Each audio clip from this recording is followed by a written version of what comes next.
जो भी व्यक्ति यहाँ पर बैठता था शासन करने के लिए, उसको कैसर नाम से जाना जाता था।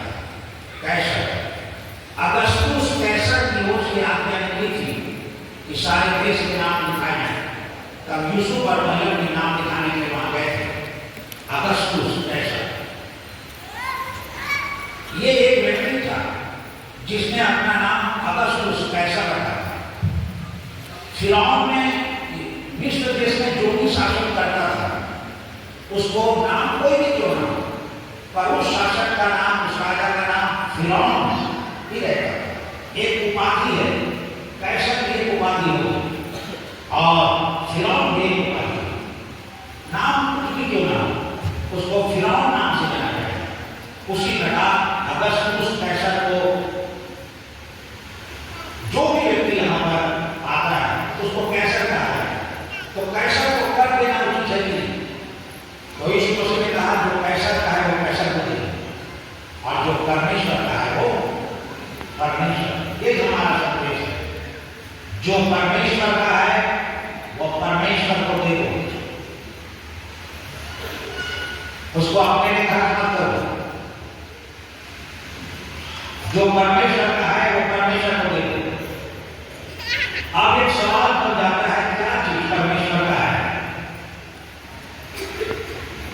इस बारे को पढ़ना पड़ेगा और जानना पड़ेगा कि परमेश्वर का है या नहीं। परमेश्वर क्या चाहता है? क्या देने लेने के लिए कोई नियम और कानून बनाया है परमेश्वर ने? व्यवस्था के अनुसार से देखा जाए तो यहूदियों को मालूम है परमेश्वर का क्या है।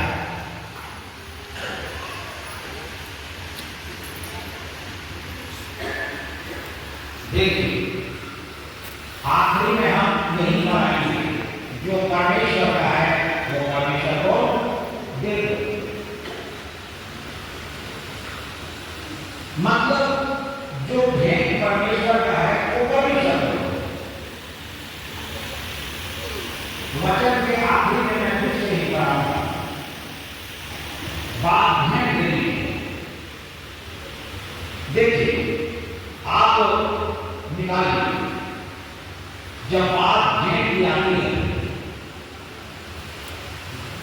तो लोगों ने क्या क्या कदम उठाया और किन किन बातों के लिए उन्होंने भेंट लाया। कुछ बात मैं आपको बताऊं। इतिहास की पहली पुस्तक और उसका आखिरी अध्याय 29 अध्याय, और कि मेरी प्रजा क्या है कि, और मेरी प्रजा क्या है कि हम तो इस रीति से अपनी इच्छा से तुझे भेंट देने की शक्ति मिले। मंदिर निर्माण का काम चालू है।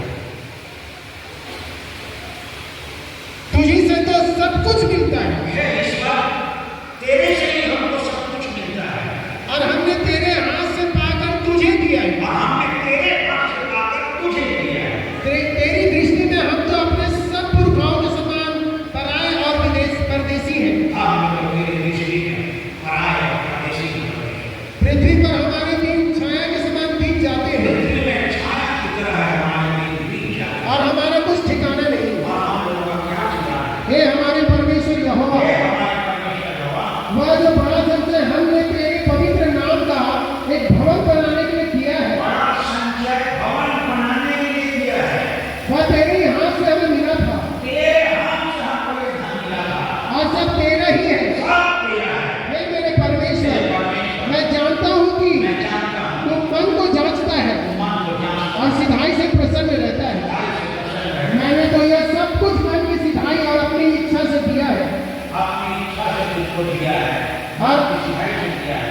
अब मैंने आनंद से देखा है कि हाँ, तेरी प्रजा के लोग जो यहाँ उपस्थित हैं, तेरी प्रजा जो लोग उपस्थित हैं, वे अपनी इच्छा से तेरे लिए भेंट देते हैं।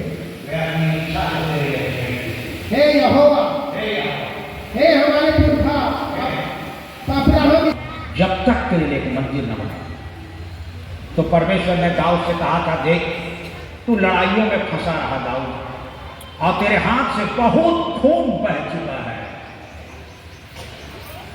बहुत खून बह गया तेरे हाथ से। लड़ाई लड़ाई और लड़ाई में फंसा रहा। मैं तेरे बेटे बहुत सारी भेंट जो मंदिर बनाने के में लगेगी वो सब कुछ उसने इकट्ठा कर दिया। इसी के साथ एक मंदिर निर्माण की बात और भी हम पढ़ते हैं। देखिए निर्गमन की पुस्तक उसके 36 अध्याय में 4 से लेकर 6 पद तक और जितने बुद्धिमान ये वहां पर आपको क्या पुरुष